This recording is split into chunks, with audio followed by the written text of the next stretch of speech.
What should we look for in a leader? This is Advent season, and John's given us some suggestions. So, where we're at today in this lesson, John is baptizing everybody. He's offering an opportunity for the people to get a clean start, to save the poor.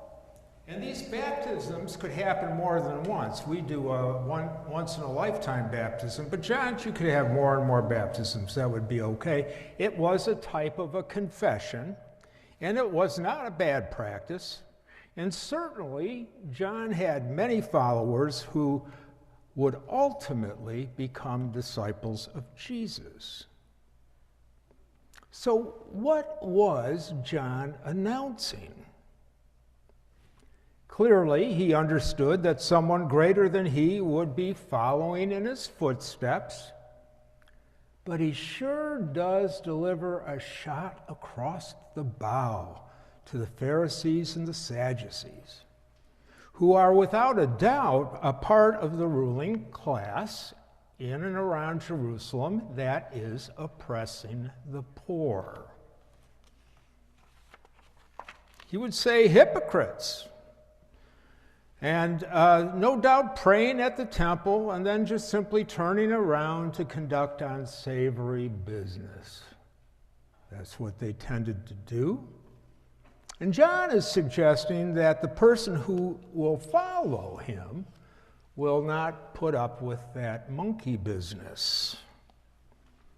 Now, I think he sounds a little too harsh, maybe.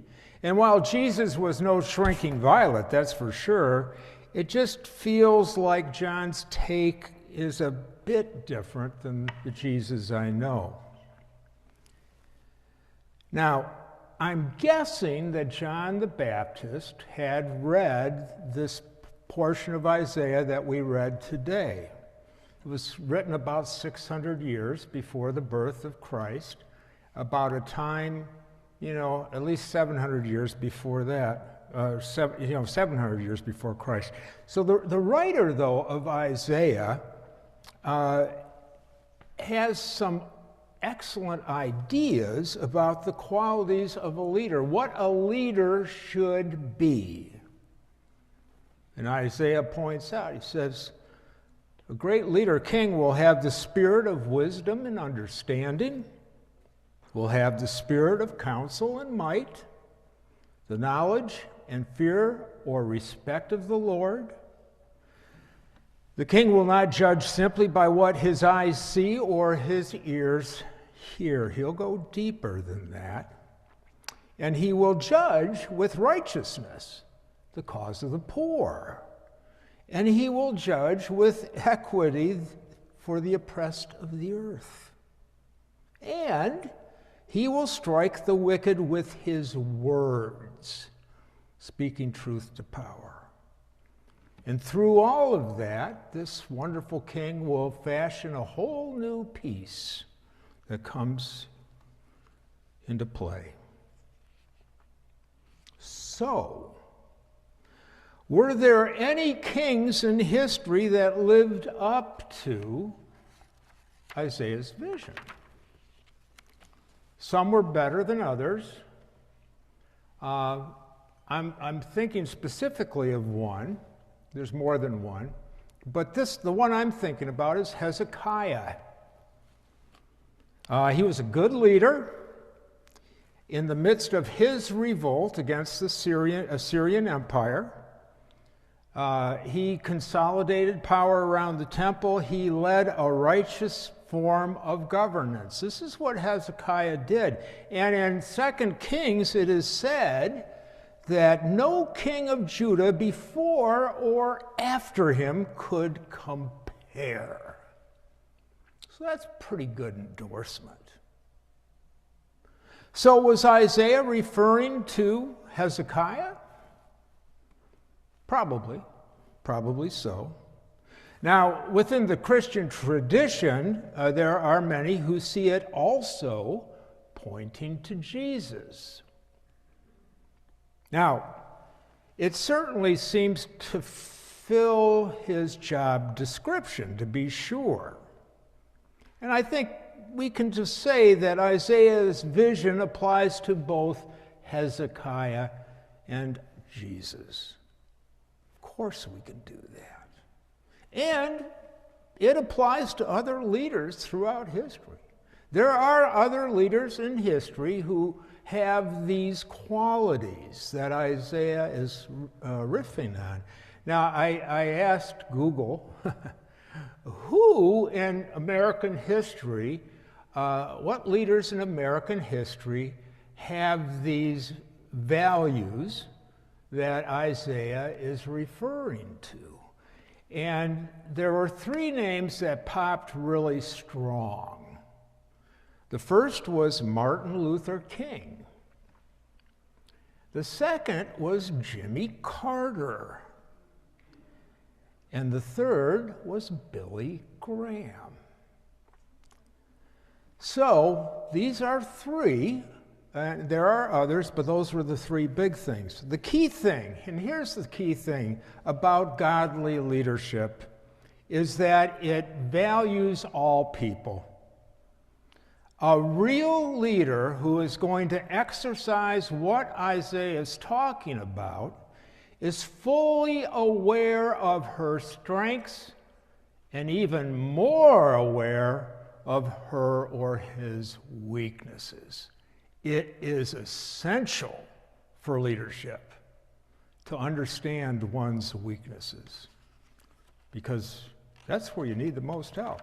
Now, I want to mention a little something about Billy Graham. I had worked with a guy named Don DeVos, who was the president of the Detroit Rescue Mission.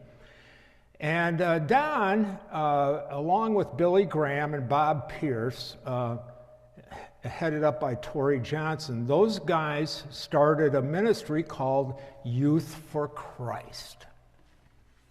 And Don DeVos and Billy Graham stayed closely connected throughout their lives. They just did. And I asked Don, I said, what's the secret of, what's Billy Graham's secret?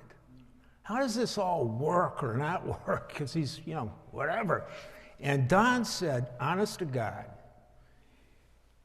Billy understood his weaknesses. And they were many. He was probably just a one or a two trick pony, but boy, he had a couple that were good. But he also had the ability to spot talent who could fill that area of weakness and to give them the opportunity to be their best selves. And that's what Billy did. He didn't try to control things, right? And he knew, he took to heart the kind of the body of Christ. Everybody's got different gifts. Billy took that to heart, and he built a ministry accordingly. So, pretty neat stuff.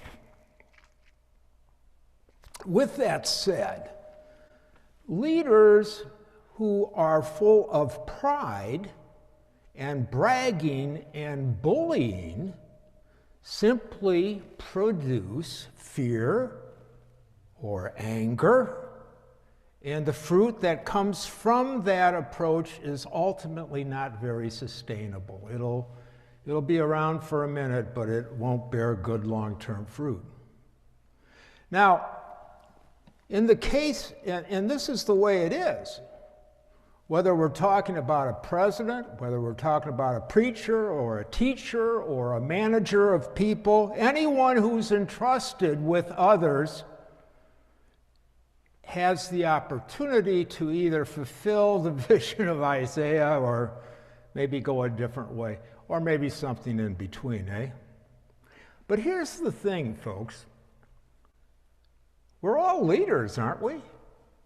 In truth, we are.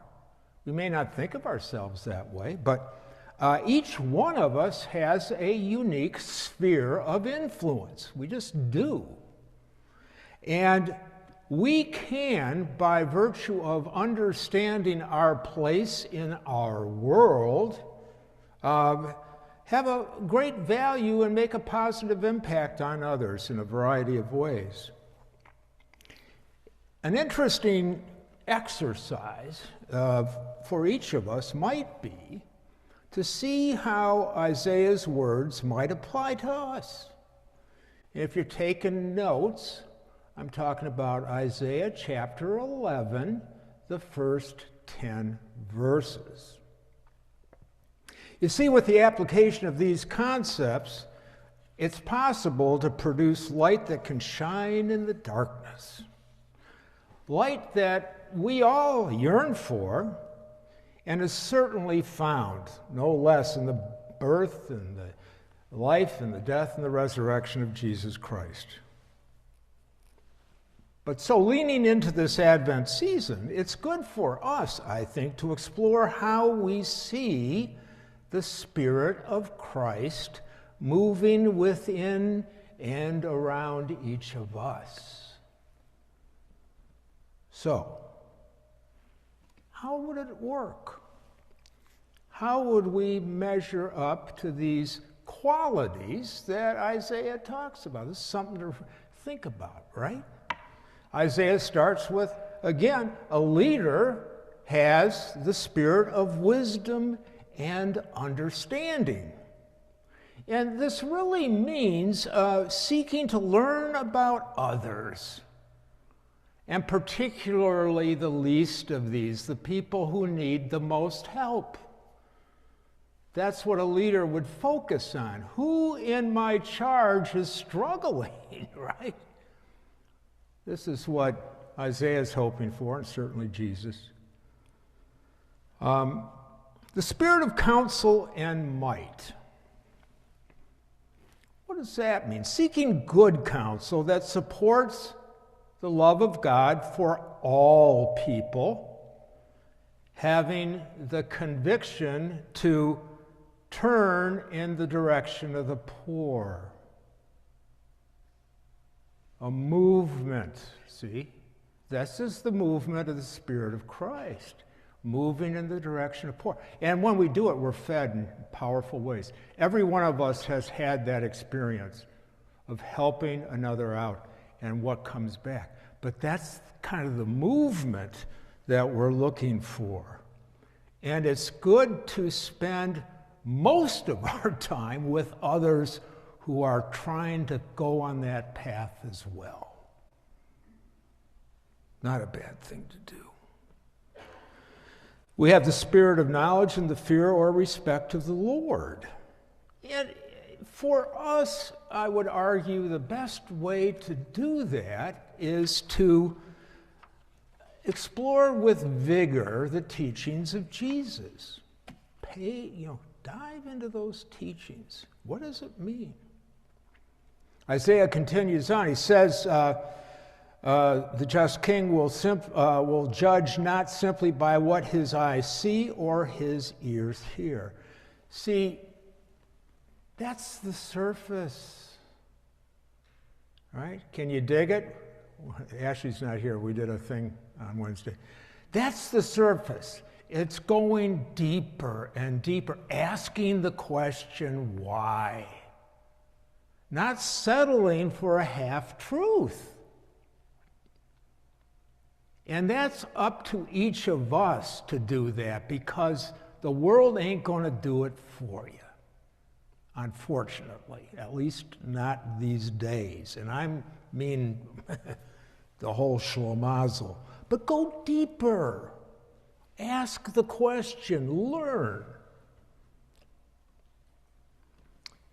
He will judge with righteousness the cause of the poor, help the poor. We talk about that. It's always helping the poor. He will judge with equity the oppressed on the earth. Help the oppressed as needed. Who are the oppressed? What does that mean to be oppressed? How am I maybe even culpable in that, not really even recognizing I play a role? But here's the thing. As you think deeper and deeper about stuff is revealed. And some of it's not comfortable. Sometimes we just, I had a little riff, and I'm going to push it back down. I don't want to go there. But go there. God's waiting. It's going to be okay. It won't be the end of the world. So, and then finally, to strike the wicked with our words. And this means speaking truth to power. And it means speak out. Speak out, just as Jesus speaked out, just as Isaiah speaked out. Speak out. Now, I'm about done. I realize this is a huge, complex world, and we cannot individually do it all. But here's the thing. A life of reflection, and this is already happening with many of us, will direct our energies into certain areas. The Spirit will guide us into certain areas of interest that we want to go. And once we get there, go deep. Don't settle for just the surface. The surface is nice because it's directed you there. Go deeper. See what's going on. And each one of us can do that. Each one of us can pick one or two topics or whatever, however you want to look at it, and go deeper. We can't do it for everything. But here's the thing. We can do what we can do, and we can encourage everybody who's doing something different. Thank God we don't all have the same interests. We have different interests. But collectively, we can make a big difference.